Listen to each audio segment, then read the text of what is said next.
What do you think about the nation, the land, the people of Israel? Can a trip to Israel truly change your life?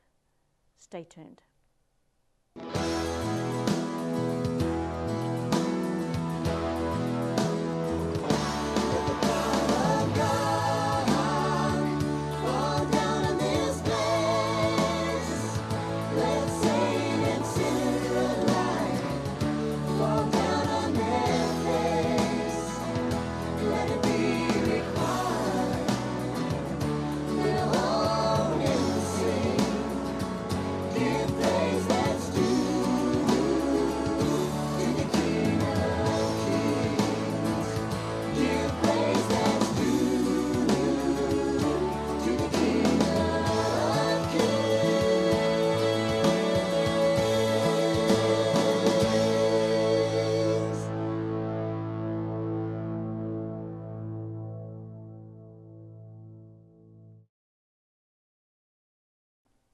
Welcome to God Answers Prayer. I'm Linda Tiano, and I just want to say to you today the scripture that says, I will bless those who bless you and curse those who curse you, and in you all the nations of the earth will be blessed.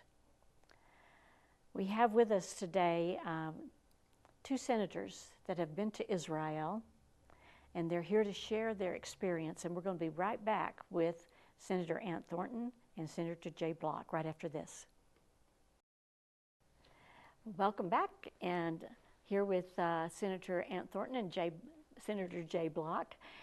And you know, you guys just recently had a fantastic opportunity to go to the land of the nation and enter into the land of Israel. And I'm really curious to hear, first of all, how did that happen? You go. So the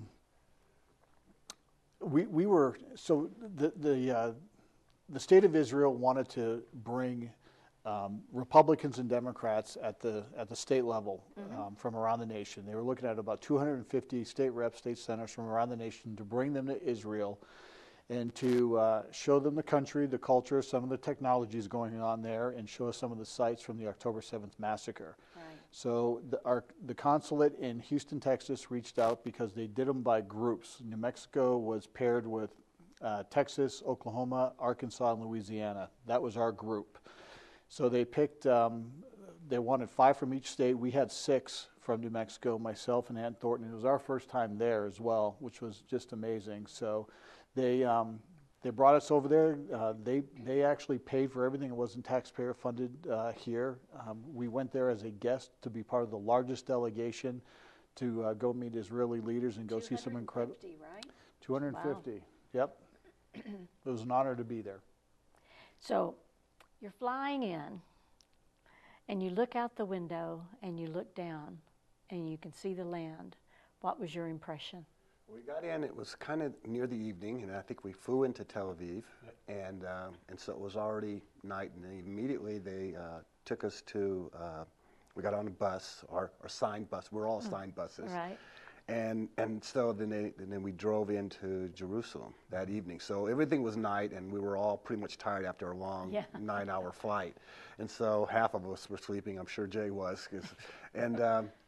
So once we got into Jerusalem, we checked in. Was it the King David?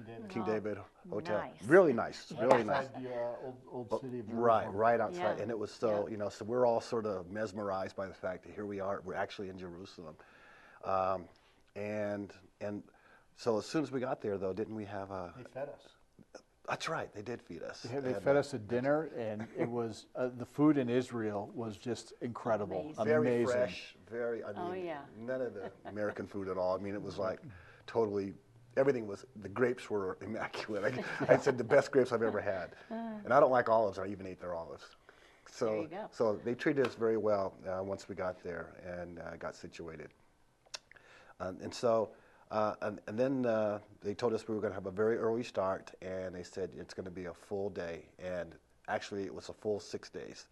Yep. They had the agenda very tight all the way through. And so we went through quite a few activities And the first day, I think I have a list of the activities that we went through. The first day we got there, they took us to, hold on. Well, we were in the old city of Jerusalem the first time. Right, Yeah. so they took us on a tour, and we got to see the wall. Mm-hmm. Hotel. And we went to the Western Wall and the Holy Sepulchre. Yep. Holy Sepulchre, and then we went to see the World Holocaust Remembrance Center, which was really amazing to me because it's basically a stone A-frame, cement A-frame, large building, but very uncomfortable. And I think they intended that way. Absolutely, yeah. There's not a whole lot of places to sit as you walk through the rooms and see different displays. Concrete floor, very uncomfortable. But they told you the story of how the Jews were actually part of the Germany, just normal citizens. And then how when Hitler came in, they started identifying them as being separate and lower than, and all the same things we're sort of hearing today, and how they treat Republicans. They're saying we're Nazis and all this kind of stuff.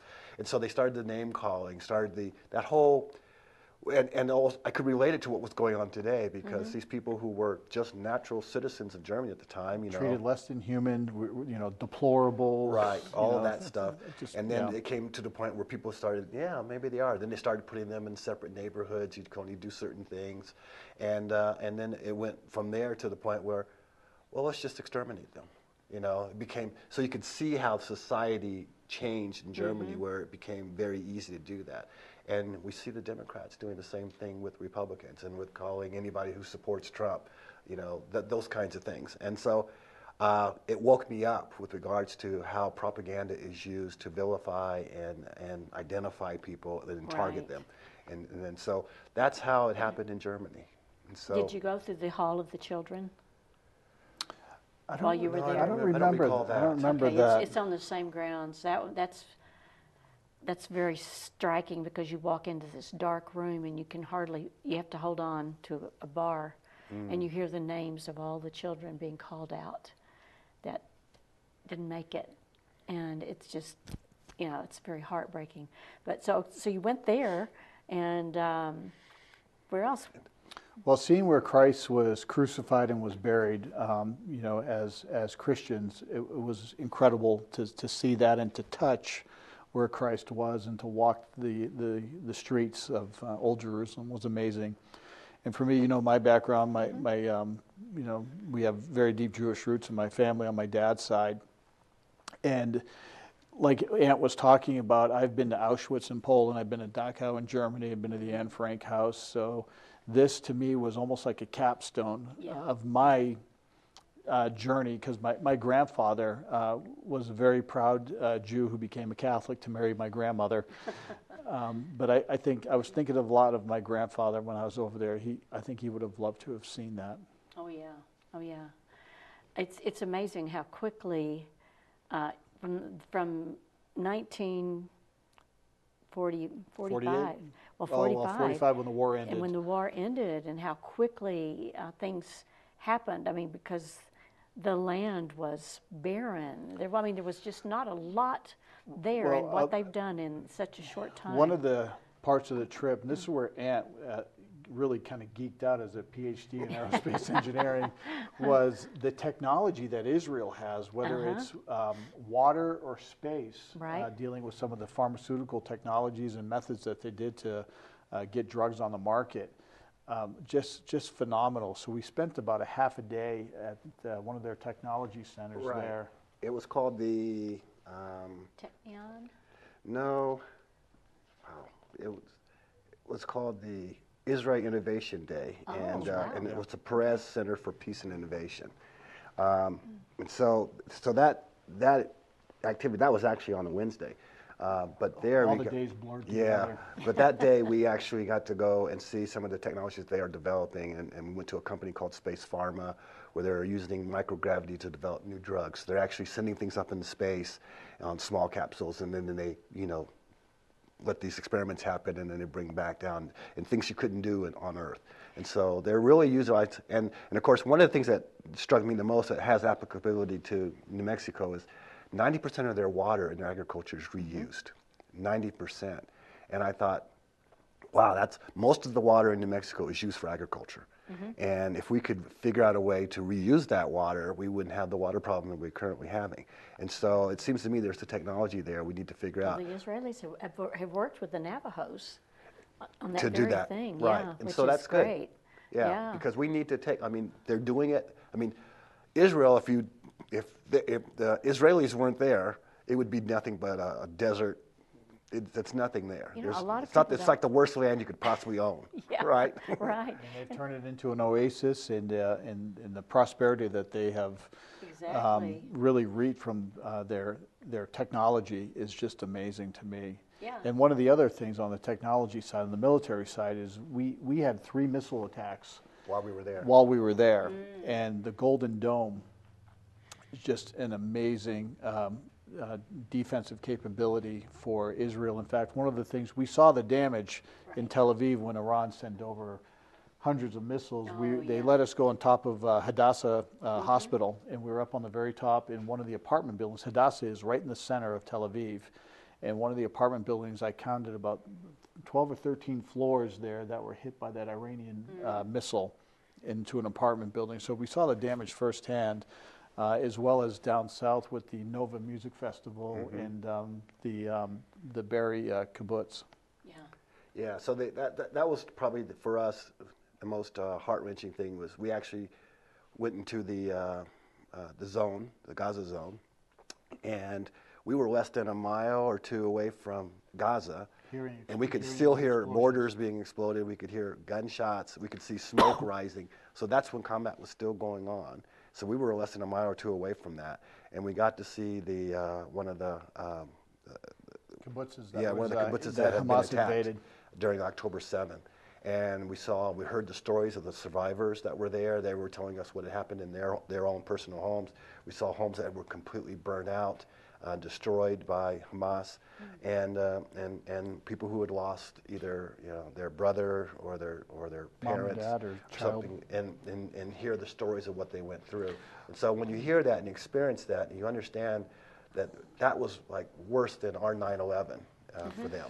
Yeah, I think one of the things that stuck out to me was the houses are always going to be there with the damage. The Israelis want people to go there and see what Hamas did on October 7th and never forget. And they had the banners of the people that lived in the house, said so-and-so was murdered in this house on October 7th. And it was very just heart-wrenching to see, because I haven't seen that type of that type of damage, that type of horror since Afghanistan. When I got back almost 20 years ago. But one of the things that was interesting was the safe rooms that they have. Yeah. So the safe rooms in these houses, they were built for mortars. They weren't built for Hamas coming into your house, burning you in that safe room to smoke you out and then to execute you. So when Aunt and I were in these safe rooms where people were literally executed, it just gives you a totally different perspective of what happened there, and you see their faces, and the damage is still in the house. It hasn't changed. And that right there really affected me quite a bit. Yeah, yeah. I've heard people talk about walking through the Nova site, Right. and that you just you feel it. Yeah, they said the Nova site was where basically young people were having a party, like a Woodstock type of thing. It was a music festival. It was about peace and love and all that sort of stuff. These kids were just out, enjoying themselves. And 6:30 in the morning. yes, and Yeah. and they were just out there to Enjoy life. enjoy life. And it was my understanding that Hamas, when originally they had no intention, they didn't even know that festival was going on. They were headed to a military base in the area. And when they looked down, they saw all these children and kids there, and they thought, oh, this is a perfect opportunity. So they just used that. These people were basically harmless, enjoying life, and they thought this was a perfect group to massacre. And so Or take hostage. Or take hostage, and that's where a lot of the hostages were taken. And when you go there now, they've put up displays of all the individuals, so you can just walk and see people who were killed and now, thank God to Trump, most of the hostages now have been returned. I think all of them have. Yeah, and there's peace, because we were there in early mid-September. Yeah, September. And then, you got the piece that came out in like the first week of October or so. So being there, and I'll tell you what, you saw pictures of hostages everywhere around Israel. At the October airports. 7th deeply, deeply affected the Israeli people. And I remember seeing so many young people in the IDF, because they have to be at the age of 18. And when you look at these young men and women in the IDF, to me, I call them the Israeli greatest generation compared, like my grandparents were the greatest generation here. These are young men and women who are getting ready to go, and many of them were already in Gaza, did a tour there, and they're back, and they're getting ready to go again. That was the most impressive thing to me, was the young men and women that were in the IDF. Amen. And we spoke to them. It was they were just amazing youth. Beautiful. Well, again, if you have a need for prayer, please call us. The number's right there on the bottom of the screen. We've got prayer partners that will pray with you. You're not alone. Don't let the enemy tell you that. There is a way. Give us a call. We'll be right back after this. Well, welcome back. I'm here with Senator Ant Thornton and Senator Jay Block, and you were in Israel not too long ago, and it literally does change your life, doesn't it?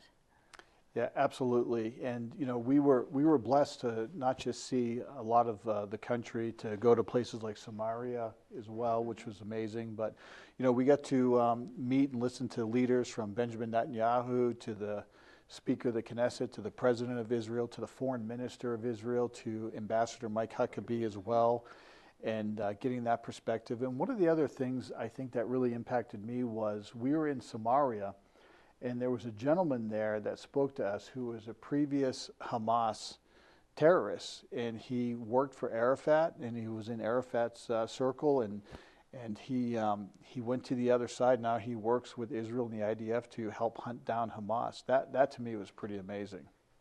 Wow. Yeah, well, yeah, exactly. He's changed. His life has changed considerably. And I think what happens, he talked about the stories of how when he was raised that, Israelis were the enemy and that they were evil, they were the devil, that type of thing. And I guess being in prison, he recognized that they weren't who he was told they were.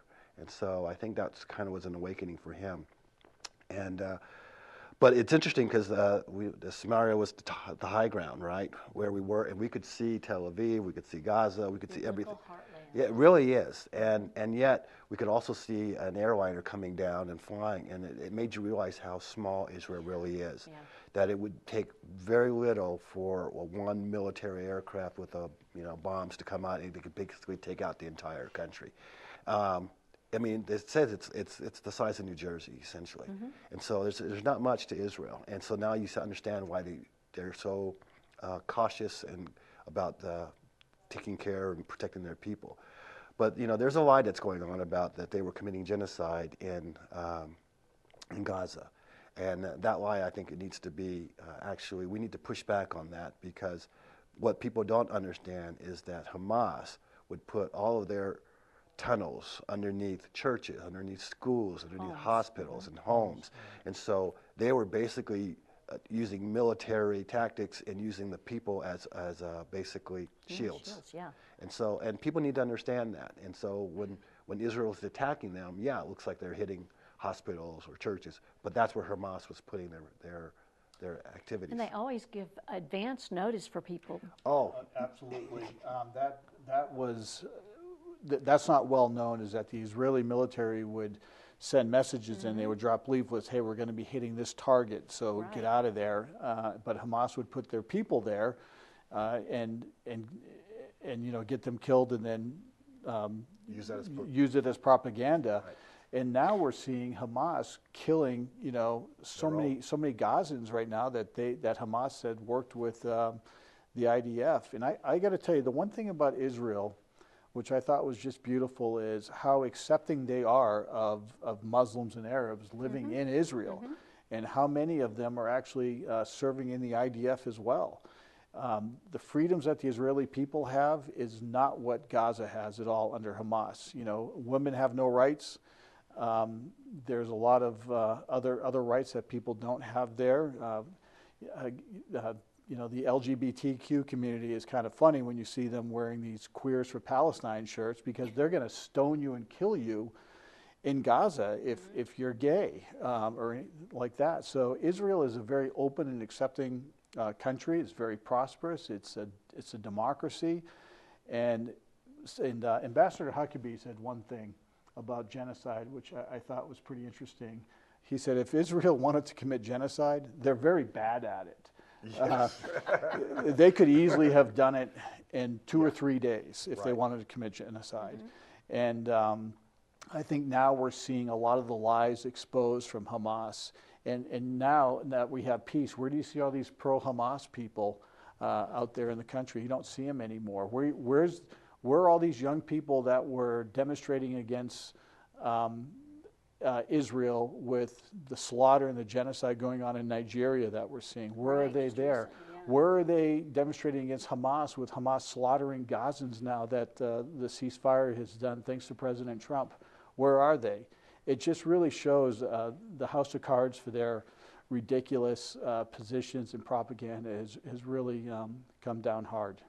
You know, there's really nothing new under the sun. I can remember back in 2001 being there, and, you know, CNN was putting out their stuff. That same footage was being used during this whole thing with Gaza. A lot of it, yeah. I mean, it was like, I remember that. That's just recycled propaganda. Exactly, yeah. So, and unfortunately, we caught a lot of heat going over there. I mean, we've had you know, death threats against us. You know, Ant's going through some of that now. People were very upset about us going to Israel, and what surprised me most about it is I never realized how much anti-Semitism is really just underneath the surface, under the veneer here in our country. It's really disgusting. Yeah, a lot of people were feeling it. The fact that we even went just to learn, they're saying now that we are Israeli stooges, that we're being paid and all these kinds of things, you know. They paid for everything, but we have not received any money as a result of going to Israel. We basically went there to learn, and it opened our eyes to see exactly what they're going through. And they never told us, go back and say these things. They basically said, tell people what you experienced, you know, tell them what you learned, and that's it. And that's it. And it was Republicans and Democrats over there. And, you know, we talked to some Democrats over there that knew they were going to catch a lot of heat when they went back to their home states, because, you know, the Democrats seem to be anti-Israel for whatever reason. You know, that's for them to figure out. But the amount of vitriol that we experienced, whether from family or friends, is just unbelievable, because they have all bought into this big propaganda lie. And to actually see people supporting Hamas, a terrorist organization funded by Iran, who tried to kill, you know, men and women like me when I was over in Afghanistan or, you know, Iraq, it's beyond comprehension to me. Yeah. It's, I think about the fact that Israel is to bless the nations, and Israel has blessed the nations. I mean, for those of you watching, and you may think, how? I'll just mention one thing. Do you have a cell phone? Do you know where it was invented, where it came from in the first place? So many things that we take for granted in our lives were created by Israeli scientists. And that is a way, that's a blessing to us today. So again, you know, pray for the peace of Jerusalem. You know, may those who pray, may you prosper. The Bible is full of references to Israel. And, you know, I know that there are a lot that saying it shouldn't be a country. It was given to the Israeli people by God. You need to go back and you need to read your Old Testament and really ask the Lord to show you. Don't skip over things, but just really read, and you'll find out that, you know, it's a blessing to be affiliated with someone that loves God and is called by God to be a blessing to the nations. Thank you guys so much for coming and sharing with us today. And I want to thank you for your support, your prayer support. And again, Keep these two men lifted up in your prayers, and all of those that went with them to Israel. Just we pray a hedge of protection around them, and we thank you, Father, that everything that the enemy is trying to bring out will fall to the ground as nothing. May the Lord bless you and keep you. May He make His face to shine upon you and be gracious to you. May He lift up His countenance upon you and give you His everlasting peace. Shalom, shalom. Thank you for joining us today on God Answers Prayer. If you or someone you know would like to be a guest on our program, please contact us by visiting kchftv.org and click on Share Your Testimony. Our prayer partners are here to pray for your needs.